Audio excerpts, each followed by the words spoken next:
നമസ്തേ പ്രിയമുള്ള പ്രേക്ഷകരെ, ഇവിടെ ചർച്ച ചെയ്യുന്ന വിഷയം ഭഗവത്ഗീത. വേദവ്യാസനാൽ വിരചിതമായ ഭഗവത്ഗീതയിലെ കർമ്മയോഗമെന്ന 3-ാമത്തെ അധ്യായത്തിലെ 7-ാമത്തെ ശ്ലോകമാണ് നാം ചർച്ച ചെയ്യുന്നത്. പ്രിയമുള്ള പ്രേക്ഷകർ, ശ്ലോകം ശ്രദ്ധിക്കുക. യസ്ത്വിന്ദ്രിയാണി മനസാ നിയമ്യാരഭതേർജുന കർമ്മേന്ദ്രിയേ കർമ്മയോഗം അസക്ത സവിശിഷ്യതേ. ഇനി പ്രസ്തുത ശ്ലോകത്തിൻ്റെ പദച്ഛേദം ശ്രദ്ധിക്കുക. യഹത്തു ഇന്ദ്രിയാണി മനസ നിയമ്യ ആരഭതേ അർജുന കർമ്മേന്ദ്രിയേ കർമ്മയോഗം അസക്ത സഹ വിശിഷ്യതേ. ഇനി പ്രസ്തുത ശ്ലോകത്തിൻ്റെ അന്വയമാണ് നാം ചർച്ച ചെയ്യുന്നത്. ശ്രദ്ധിക്കുക.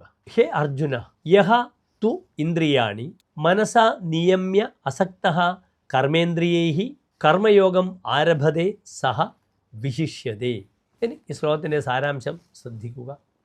അല്ലയോ അർജുന, യാതൊരുവൻ ഇന്ദ്രിയങ്ങളെ തൻ്റെ മനസ്സുകൊണ്ട് നിയന്ത്രിച്ച് ഇന്ദ്രിയ വിഷയങ്ങളിൽ അനാസക്തനായിക്കൊണ്ട് ആസക്തിയില്ലാതെ കർമ്മേന്ദ്രിയങ്ങളെ കൊണ്ട് കർമ്മയോഗം അനുഷ്ഠിക്കുന്നുവോ അയാൾ വിശിഷ്ടനാകുന്നു എന്ന് സാരം.